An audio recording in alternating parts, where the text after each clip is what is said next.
engkau telah mencoreng wajah orang-orang mukmin.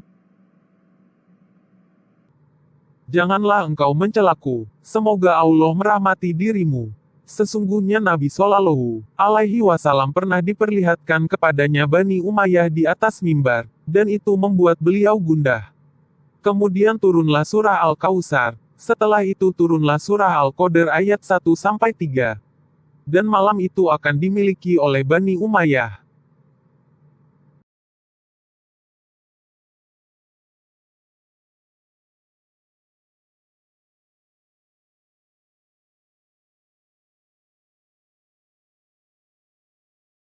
Zaman dulu ada seorang hamba Allah yang senantiasa berjuang melawan orang-orang kafir. Ia berjuang fisabilillah selama 1000 bulan.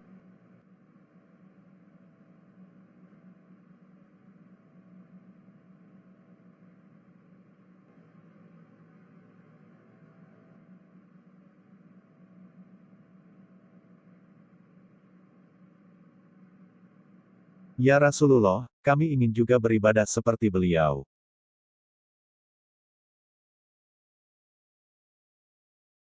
Dahulu, di antara Bani Israel hidup seorang laki-laki yang senantiasa melakukan sholat malam hingga subuh tiba, sementara di pagi harinya berjihad menumpas musuh hingga sore hari. Ia terus-menerus melakukan hal tersebut selama 1000 bulan. Bismillahirrahmanirrahim.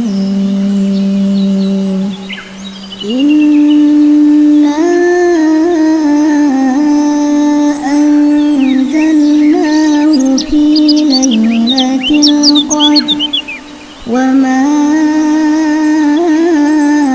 أدراك ما ليلة القدر ليلة القدر خير من ألف شهر تنزل الملائكة والروح فيها تنزل الملائكة والروح فيها بإذن ربهم من كل أمر سلام هي حتى مطلع الفجر. Bismillahirrohmanirrohim. Assalamualaikum warahmatullahi wabarakatuh. Kita akan bahas tentang surat Al-Qadr. Surat Al-Qadr adalah surat yang ke-97 urutannya di dalam Al-Quran. Terdiri dari 5 ayat dan termasuk dalam surat Makkiyah. Sedangkan surah Al-Qadr sendiri memiliki makna kemuliaan, di mana pada surah ini menjelaskan tentang adanya satu malam yang mulia yaitu malam Lailatul Qadar. Kemuliaan surah ini, karena pada malam Lailatul Qadar menurut para ulama ahli tafsir memiliki keistimewaan bahwa siapa saja yang menjumpainya dan mengisi malam itu dengan beribadah maka pahalanya lebih baik daripada 1000 bulan. Artinya, sesungguhnya kami telah menurunkannya, Al-Quran, pada malam Qadar.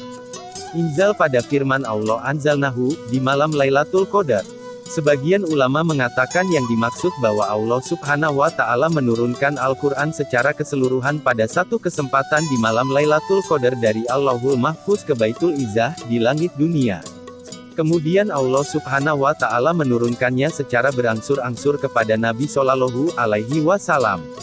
Pendapat lain mengatakan bahwa yang dimaksud inzal pada firman Allah, Anzalnahu bahwa Allah Subhanahu wa Ta'ala menurunkan ayat Al-Quran yang pertama, yaitu Allah Subhanahu wa Ta'ala mulai menurunkan Al-Quran pada malam Lailatul Qadar di bulan Ramadan. Artinya, dan tahukah kamu apakah malam Lailatul Qadar itu? Dan bentuk kalimat seperti ini dapat diambil sebuah faedah adanya pengagungan dan pemuliaan. Bentuk kalimat sejenis ini juga Allah Subhanahu wa Ta'ala sebutkan dalam firman-Nya pada surah Al-Qaryah ayat 3. Wa ma adraka mal qaryah. Artinya, malam kemuliaan itu lebih baik daripada 1000 bulan. Kebaikan yang dimaksud dalam ayat ini adalah berupa pahala amal pada malam tersebut. Pendapat yang mengatakan bahwa pahala beribadah pada malam tersebut lebih utama dari pahala beribadah 1000 bulan yang tidak ada Lailatul Qadarnya. Pendapat ini merupakan pendapat Ibnu Jarir at-Tabari dan Asy-Syafi'i rahimahullah. Artinya, pada malam itu turun para malaikat dan ruh Jibril dengan izin Tuhannya untuk mengatur semua urusan. Yaitu para malaikat tersebut turun secara bertahap. Malaikat adalah penduduk langit sedangkan langit terdiri dari 7 lapis. Demikianlah para malaikat tersebut turun hingga memenuhi bumi. Oleh karena itu, turunnya malaikat ke bumi menunjukkan adanya rahmat, kebaikan dan keberkahan. Oleh karena itulah rumah yang malaikat tidak mau masuk ke dalamnya, sebagaimana disebutkan dalam sebuah hadis yang diriwayatkan oleh Bukhari dan Muslim, adalah rumah yang hilang kebaikan dan keberkahan padanya. Firman Allah Subhanahu wa Ta'ala, Ar-Ruh adalah Jibril alaihi salam. Allah Subhanahu wa Ta'ala menyebutkannya secara khusus yang menunjukkan adanya keistimewaan dan keagungan Jibril alaihi salam. Artinya, sejahteralah malam itu sampai terbit fajar. Salam adalah kalimat yang Allah Subhanahu wa Ta'ala gunakan dalam akhir surat ini merupakan susunan mubtada dan khobar dengan khobar yang muqaddam, sehingga memberikan makna penuh dengan salam. Lalu apa makna salam dalam ayat ini? Sebagian ulama mengatakan maknanya adalah kesejahteraan padanya dalam segala urusan. Sebagian lagi mengatakan maknanya adalah keselamatan, sehingga pada malam tersebut setan tidak mampu berbuat keburukan atau tidak mampu mengganggu. Ini merupakan pendapat yang dipilih oleh Mujahid. Asy-Sya'bi mengatakan makna salam adalah salam para malaikat kepada ahli masjid hingga terbit fajar. Qatadah dan Ibnu Zaid mengatakan makna salam adalah semua kebaikan sehingga tidak ada keburukan padanya hingga terbit fajar.